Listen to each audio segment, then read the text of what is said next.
اعوذ باللہ من الشیطان الرجیم بسم اللہ الرحمن الرحیم الحمدللہ رب العالمین والصلاة والسلام علی سید المرسلین آلہ الطاہرین بسم اللہ الرحمن الرحیم فمن حاجک فیہا من بعد ما جاءک من العلم فقل تعالوا ندعو ابناءنا وابناءکم ونساءنا ونساءکم وانفسنا وانفسکم ثم نبتہل فنجعل لعنۃ اللہ علی الکاذبین۔ سورہ آل عمران آیت نمبر 61۔ پھر اے رسول، جو شخص علم آ جانے کے بعد بھی آپ سے جھگڑا کرے تو کہہ دیجئے کہ آؤ ہم اپنے بیٹوں کو بلا لیں، تم اپنے بیٹوں کو بلا لو، ہم اپنی عورتوں کو بلائیں، تم اپنی عورتوں کو بلاؤ، ہم اپنے نفسوں کو بلائیں اور تم اپنے نفسوں کو، پھر مباہلہ کریں اور جھوٹوں پر اللہ کی لعنت طلب کریں۔ تو سب سے پہلے ناظرین، ویورز، آپ کو عید مبارکہ مبارک ہو۔ اسلامی تاریخ میں بعض دن ایسے ہیں جو صرف ایک واقعہ نہیں بلکہ حق اور باطل کے درمیان واضح حد فاصل بن جاتے ہیں، اور باطل کے درمیان عید مبارکہ بھی ایک ایسا ہی عظیم دن ہے۔ لیکن سوال یہ ہے کہ آخر مبارکہ کیا تھا؟ کیا وجہ تھی کہ نجران کے عیسائیوں کے ساتھ گفتگو کے بعد اللہ تعالیٰ نے مباہلہ کا حکم دیا؟ اور سب سے اہم سوال، رسول اللہ اپنے ساتھ مباہلے کے لیے کن شخصیات کو لے کر گئے؟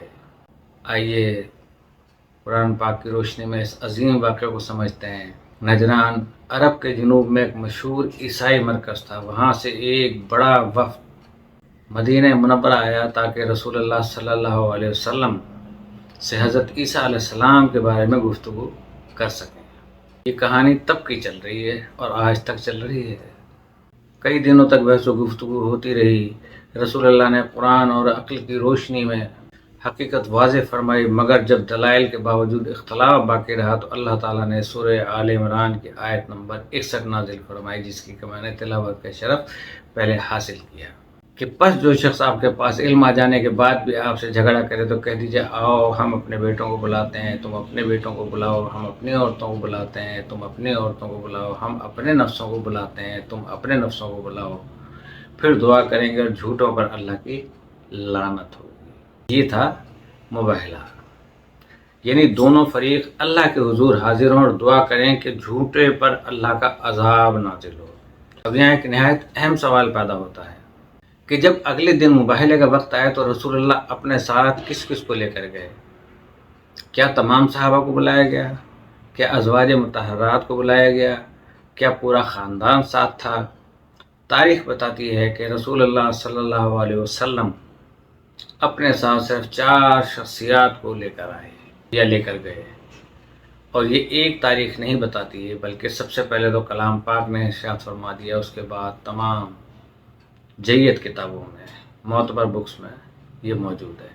سوائے کے محرکہ علامہ ابن حجر مکی کی کتاب میں لکھا ہے کہ جب یہ آیت نازل ہوئی تو حضور علیہ السلام نے انہیں بلایا اور حسین کو گود میں لیا، حسین کا ہاتھ پکڑا، آپ کے پیچھے حضرت فاطمہ چلیں اور علی آپ دونوں کے پیچھے چلے۔ بس معلوم ہو گیا کہ آیت سے مراد حضرت فاطمہ کی اولاد اور ان کی ذریت ہے، جنہیں وہ اپنے بیٹے کہتے ہیں، اور آپ کی طرف دنیا و آخرت میں صحیح اور نافع صورت میں منسوب ہوتے ہیں۔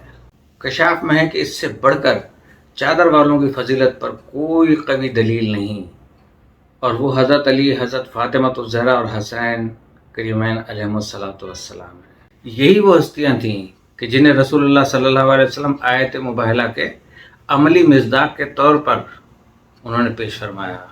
مفسرین لکھتے ہیں کہ جب نجران کے عیسائیوں نے ان نورانی چہروں کو دیکھا تو ان کے بزرگوں نے اپنے ساتھیوں سے کہا کہ میں ایسے چہرے دیکھ رہا ہوں کہ اگر یہ اللہ سے دعا کریں تو پہاڑ اپنی جگہ سے ہٹ جائیں۔ عیسائیوں نے پہچان لیا، وہ نورانی چہرے بھی انہیں نظر آ گئے جو آج بھی ہمارے اسی وجہ سے مخالف ہیں۔ لیکن افسوس ہے آج کے مسلمان پر کہ جو ابھی تک رسول کریم صلی اللہ علیہ وسلم کے سلسلے میں نور اور بے نور کا ایک چرچا رچائے ہوئے ہیں۔ نتیجہ یہ ہوا کہ انہوں نے مباہلے سے انکار کر دیا اور صلح پر آمادہ ہو گئے۔ ویورز، یہاں ایک لمحہ فکریہ ہے۔ اگر مقصد صرف ایک رسمی عمل ہوتا تو رسول اللہ کسی بڑے مجمع کو ساتھ لے جا سکتے تھے، لیکن آپ نے اپنی پوری امت میں سے صرف انہی ہستیوں کا انتخاب فرمایا۔ اسی لیے واقعہ مباہلہ کو اہل بیت علیہ السلام کے مقام و منزلت کی روشن دلیل سمجھا جاتا ہے۔ یہاں آیات کے الفاظ پر بھی غور کریں، ابناءنا یعنی ہمارے بیٹے۔ رسول اللہ صلی اللہ علیہ وسلم نے حسن و حسین علیہ السلام کو پیش فرمایا، نساءنا یعنی ہماری عورتیں۔ رسول اللہ صلی اللہ علیہ وسلم نے حضرت فاطمہ زہرا سلام اللہ علیہا کو پیش فرمایا، اور انفسنا یعنی نفس کی جگہ، اپنی جان کی جگہ حضرت علی علیہ السلام رسول اللہ کے ساتھ موجود تھے۔ یہاں سے حضرت علی کی فضیلت مزید واضح ہو جاتی ہے غدیر خون کے علاوہ۔ یہی وجہ ہے کہ آیت مباہلہ اسلامی تاریخ میں ایک منفرد مقام رکھتی ہے۔ عید مباہلہ صرف ایک تاریخی یادگار نہیں، بلکہ یہ دن ہمیں سکھاتا ہے کہ حق کی قوت دلیل، کردار اور سچائی میں ہوتی ہے۔ رسول اللہ نے تلوار نہیں اٹھائی۔ آج تو تلواروں کا زمانہ چل گیا، کلاشن کوفی اٹھتی ہیں اور تکفیری اڈے کھلے میں جس کو چاہے مار دیتے ہیں۔ تو تلوار نہیں اٹھائی بلکہ دلیل پیش کی، اور جب فیصلہ اللہ پر چھوڑنے کا وقت آیا تو اپنے سب سے پاکیزہ اور محبوب افراد کو ساتھ لے کر میدان میں آئے۔ بعض حضرات کہتے ہیں کہ رسول اللہ صلی اللہ علیہ وسلم نے صرف اپنے قریبی اہل خانہ کو اس لیے ساتھ لیا کہ اتنے بڑے مجمع کو لے جانا مناسب نہ تھا، لیکن یہاں چند سوالات قابل غور ہیں۔ اگر مقصد صرف تعداد کم رکھنا تھا تو مدینے میں اور بھی بہت سی عظیم شخصیات موجود تھیں۔ اگر نساءنا سے صرف خاندان کی خواتین مراد تھیں تو ازواج مطہرات میں سے کسی کو کیوں نہ بلایا گیا؟ اگر رسول اللہ صلی اللہ علیہ وسلم کی دوسری صاحبزادیاں ہوتیں تو کیا وہ اس عظیم موقع پر شریک نہ ہوتیں؟ اور اگر پوری امت میں سے صرف 4 افراد کا انتخاب کیا تو آخر انہی شخصیات کا انتخاب کیوں ہوا؟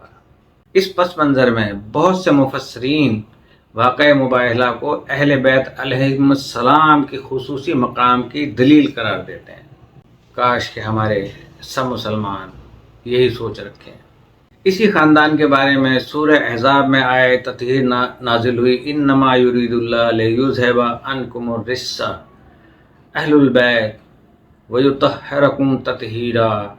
سورہ احزاب۔ اللہ کا ارادہ یہی ہے کہ اے اہل بیت تم میں سے ہر قسم کی ناپاکی کو دور رکھے اور تمہیں کامل پاکیزگی میں رکھے۔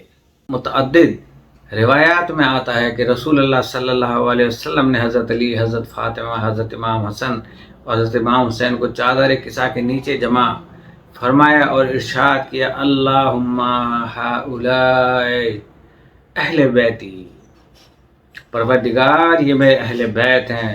واقع مباہلہ اور حدیث قصہ دونوں ہمیں اس گھرانے کی عظمت اور قرب رسول کی یاد دلاتے ہیں۔